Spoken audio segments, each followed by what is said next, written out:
Bismillah ar-Rahman ar-Rahim. Alhamdulillah. Rabbil Alameen. Wassalatu wassalamu ala Sayyidina wa Nabiyana. Habibi ilahi Rabbil Alameen. Abul Qasim al-Mustafa Muhammad. Allahumma salli ala Muhammadin wa ali Muhammad. Wa ala alihi at-tayyibin at-tahirin. Al-masumin al-mazlumin. Wa la'natu ad-da'im ala adaihim ajma'in. من الآن إلى قيام يوم الدين. أما بعد فقد قال رسول الله صلى الله عليه وآله وسلم إن الله جميل ويحب الجمال. Welcome to Perspective. We were looking at the perspective of art in Islam, the perspective of literature in Islam, and we talked about how art is a medium and vehicle through which man reaches the purpose of that civilization, what that civilization is trying to provide. So the message is in that art. And we said that Islamic art is based upon the Quran. Therefore, as long as, or it's inspired from the Quran, so therefore as long as the Quran will be there, the Islamic art and architecture will remain. And that is why we tend to see today that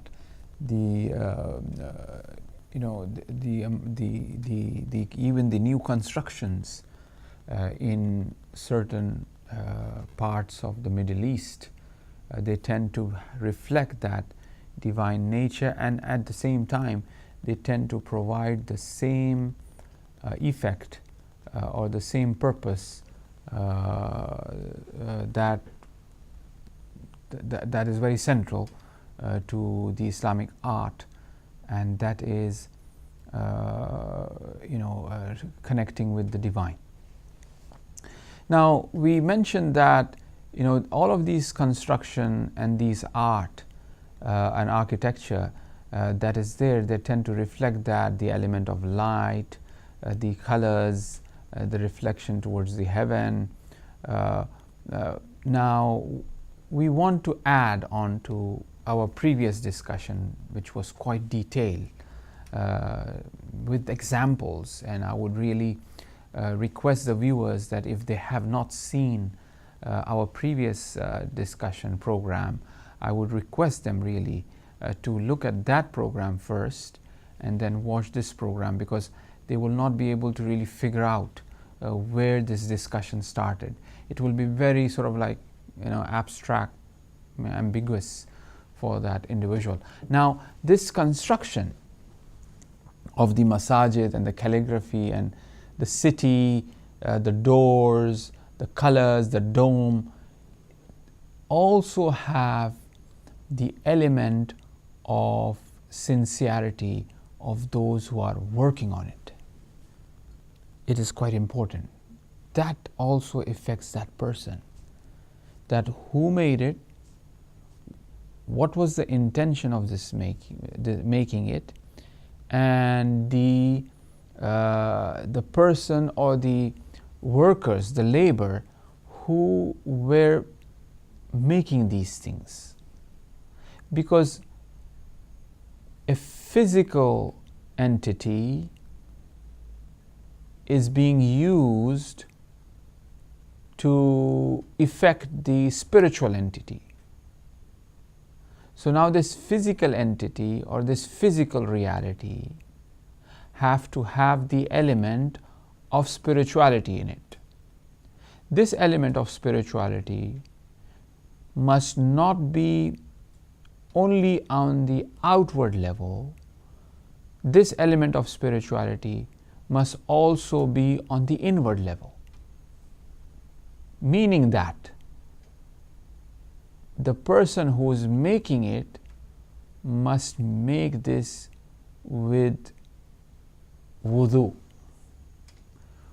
should construct this with pure niyat and intention.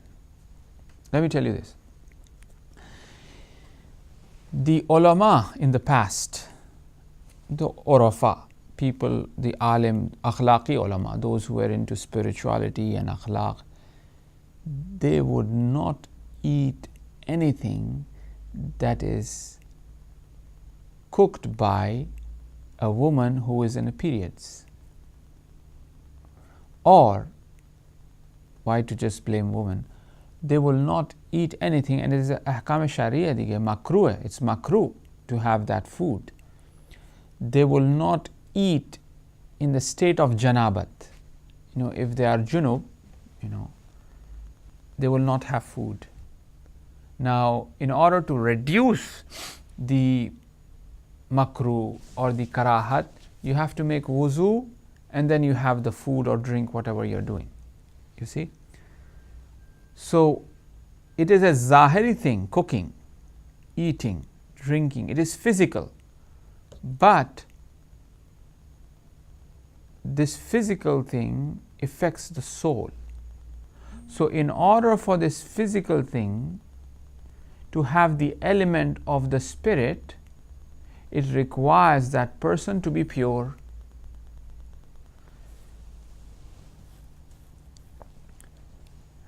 Those who have been to Mashhad, there is a masjid in one of the courtyards of the Haram of Imam Rada alayhi salam, which is known as Masjid Gauhar Shad. Gauhar Shad was the princess, and she is the one who executed the making of this masjid. It's a beautiful masjid, amazing, it's so beautiful. You go there and you sit there, you could really reflect upon the heaven and upon the traditions that talks about the heaven. The 8 sort of windows or the doors that are there in the dome pointing out to the 8 doors of heaven, those hadiths that are there, and which talks about how many doors does the heaven have. So therefore, when you sit in that place, you are bombarded with this spiritual with the spiritual sort of efficacies, effusions, continuously bombarding your conscious, right? Now, Gauhar Shad was the princess. She is the one who executed. Now, there's something that she said.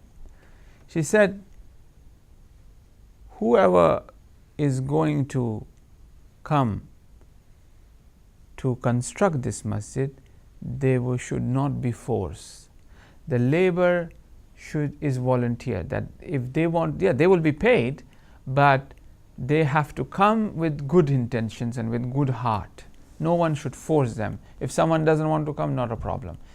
Even, look at this, even that donkey, even that animal on which you are putting the bricks, the construction material, and you are bringing that to construct the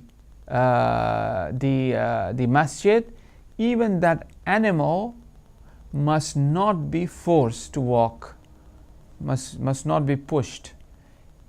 If it stops, it stops. It doesn't want to move, it doesn't want to move. If it comes by itself, that is well and good. So now those bricks of that Masjid Gauhar Shad, the person who was putting the cement, putting that brick, doing that calligraphy, doing that artwork, constructing that pulpit, painting the walls, plastering the walls, and the material that was brought to build that masjid was all out of free will, was all out of pure, sincere intentions. See? So this physical building or this physical, construction obviously will have the effect on the soul of a person. Apart from reflecting the outward effect that is reflecting the divine, even the subtle inner latif ta'asir that it contains in it. Modern constructions purely based upon making money. So when a person is living in a place which is made with the intention of nothing but making money, and we really wonder what is the intention of making this money and what they really want to do with this money, that will have an effect on the soul. You see? That will have the effect on the soul. Now, the Persian rug, who's weaving the carpet, reflection of the divine there. It is there in the room and it affects your conscious, as we were saying earlier, that even when you go log on to your computer, you have this advertisement left and right popping up. You're reading the news.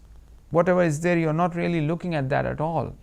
But it is affecting your soul, your nafs, your conscience being affected by it. So when you are living in a house, and in this house you have constructed in such a way, the way Islamic art, the way Islamic architecture is, then obviously you're sleeping there, you're eating there, you're living there. All of this will affect your soul. Certain things, obviously, Islam have made it haram. For example, certain things it comes under mustahabbat, or certain things come under makruhat. For example, the construction of the restrooms. You cannot have a toilet seat facing the Kaaba, or you cannot have a toilet seat your back facing the Kaaba. It is haram to do so. You cannot, na'uzubillah, urinate while facing the Kaaba. It's haram. So the construction, this itself is the proof that there are certain things which will affect your nafs and soul. The way you're living, the way you're sleeping, the way you're eating, what you're drinking, it affects the ruh-e insan, it affects the soul of an insan. So therefore, art and architecture plays a great amount of role upon the psyche, upon the building and upon the being and becoming of a person. So that, I think, we will stop there in regards to art, in regards to the construction, in regards to the building, in regards to the masajid.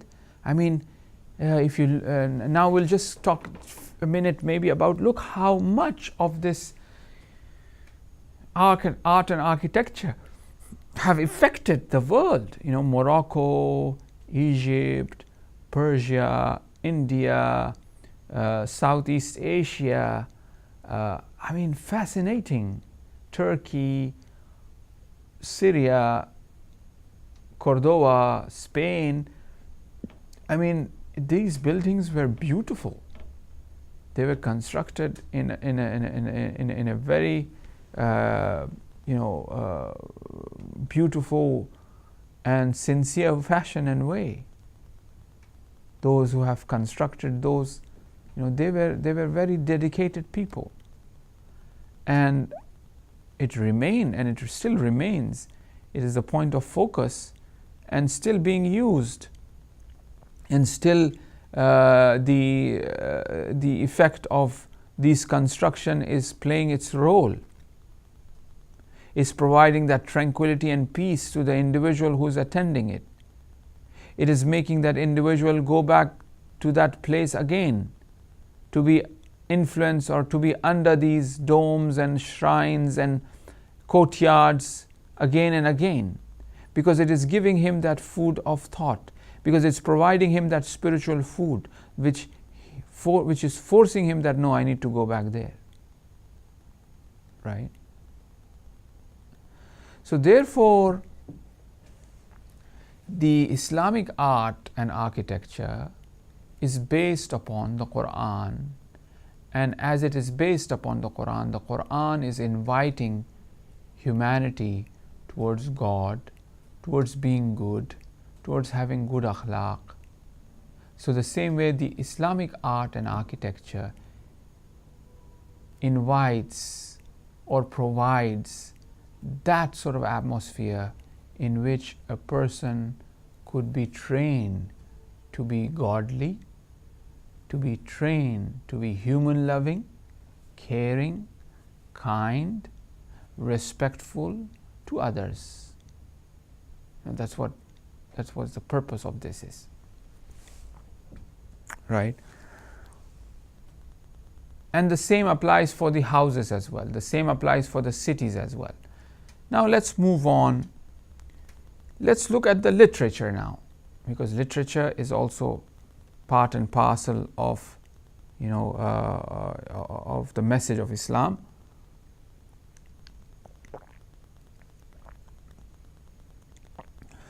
What is the perspective of literature? Among all the arts of Islam, the chanting of the Quran is the most important and central. Literature is connected with the recitation of the Quran, the chanting of the Quran. When a person is doing the qira'at, right? It is that book and you're reciting that book. See how that literature is being used for an activity which is the art of chanting. The recital affects the soul, brings you the reward. Many are moved by these, recitals of the Quran. Many are moved. Whenever the Quran is recited, people are moved, even those who are not non-Muslim. They say that there is something that attracts and that pulls them, and there is no music in it. There is no sort of any instruments being used in it. So it is a sacred, art of recital based upon the literature. Then, as we know that the Quran, is in Arabic. It is Arabic. It is in Arabic language and literature. Now, all of the literature that is the Islamic perspective of literature would be, Arabic will be very central. So that is why when we look at a Persian scholar writing a book in philosophy, in chemistry, in mathematics, in Islamic law, he will present that or he will write that in Arabic. All of our religious texts are in Arabic.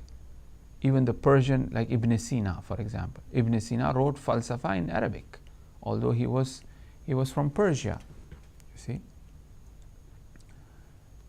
other Indian scholars, when they write the book, they will write in Arabic, for example.